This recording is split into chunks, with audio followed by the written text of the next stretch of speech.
My name's Emery and I work, live, and travel on board yachts for a living. Come experience this dive excursion that the mate and I were able to go on our day off.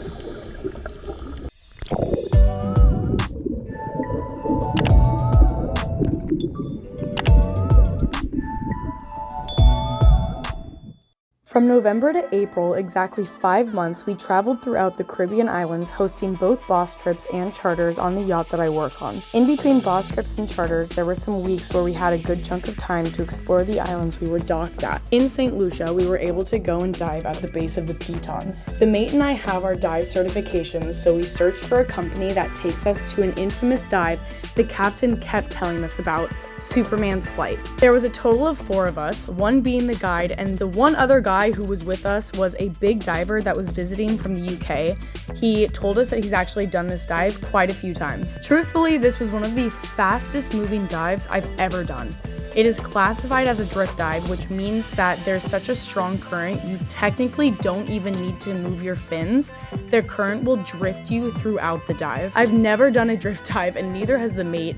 And honestly, when we first started this dive, we were struggling to stay horizontal, especially because there was so many beautiful animals, plants, and sights to see that we kept trying to stop, which would really throw off our buoyancy, but we had a ball. One of my favorite fish decided to make an appearance, a trumpet fish, which I really just like because they're just so funny looking and unique. Usually you see them hanging upside down next to some other plants and coral to blend in from predators. One of the key takeaways I learned on this dive, these spongy looking vases are so far from being spongy. I've seen these since I've started my diving era, and this day I actually touched one and they are rock solid coral. There were 2 things on this dive that I've never seen before. First was something we saw a ton on the first dive, and we called it the fish freeway. Thousands of these blue and green fish that seemed to be following all sorts of different pathways were hauling ass up, down, and around this mountain. And honestly, they weren't too concerned with us. And listen, yes, I bumped up the color grade a tad bit in Premiere Pro, but only a little bit. And I want to clarify that because the colors of the anemones and coral that were here were electric. So like I said, we had 2 tank dives today, and this first one was at the base of the tallest piton in St. Lucia called Gross Piton. It shot down hundreds of more feet out of our eyesight. This particular dive, we hovered at around 60 feet. And when I say hovered, I actually mean shot around the base from the current at 60 feet. I was nervous to do this dive because the guide told us that sometimes the current can force you down deeper without you even knowing, which is terrifying. Once we ascended, we were looking straight up at this monster. We waited for the boat to come and pick us up.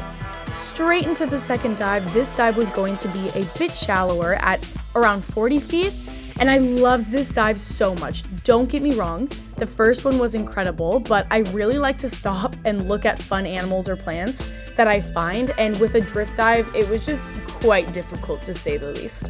So this second dive was better for me as a curiously nosy diver. I got my dive certificate a 1.5 years ago because a lot of yachts look for people with specialized skills and or certifications, and this was a cert that I recommend to anyone when they're asking what other ones that they should be getting when they're first starting in the industry. Really, the only thing that freaked me out when getting this certification was taking off my mask underwater, and anyone who has had to do that, I feel like would agree. Anyways, back to the sicko stuff that we saw on dive 2, a spiny lobster, which he reached out to touch my camera because he was just as curious about us as we were to him. I had the mate take my camera because I wanted a fun dive shot. Sue me. Okay, sue me. I wanted a nice little video of myself diving.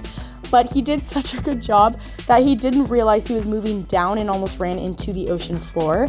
But he did get this really cool video of me diving down and twirling, so that was sick. Obviously, these pillars weren't as big as the pitons, but they were big when you see a person swimming next to them. These things were buzzing with life, which leads me to the second thing that I've never seen before, and it was this nest of I don't know what. The guide even came up and pulled it off a little bit so we could watch it grab back onto this piece of coral. And it was alien. Like, this is the thing that the scientists are touching in alien movies, getting infected. So someone please comment if you know what this is. I simply must do a deep Google dive to learn about this specimen. We saw loads of banded coral shrimp or boxer shrimp. We had a beautiful ray swim by us who was quite curious. And I know for a fact I have a video of a big old moray eel, but I can't find it. However, I did get a little baby one hiding. At this point of the dive, I was starting to get cold. And I always do on the second dive, even in the Caribbean, like even in warm waters, which is pretty, standard. I have a little spring suit on, but once I hit this point, I'm pretty done. Like, I'm good to go. I'm ready to get out, which was good because we are now at the end of the dive. And our last little hoorah to the end is the mate diving under this bridge of coral that we found for his Little Mermaid moment. He's literally so happy. This is such a perk of working on yachts, getting to explore the different destinations you're at in the world when you get time off. So this day was so special, and I'm so glad that I could share it with you. Thank you so much for watching, and see you next time.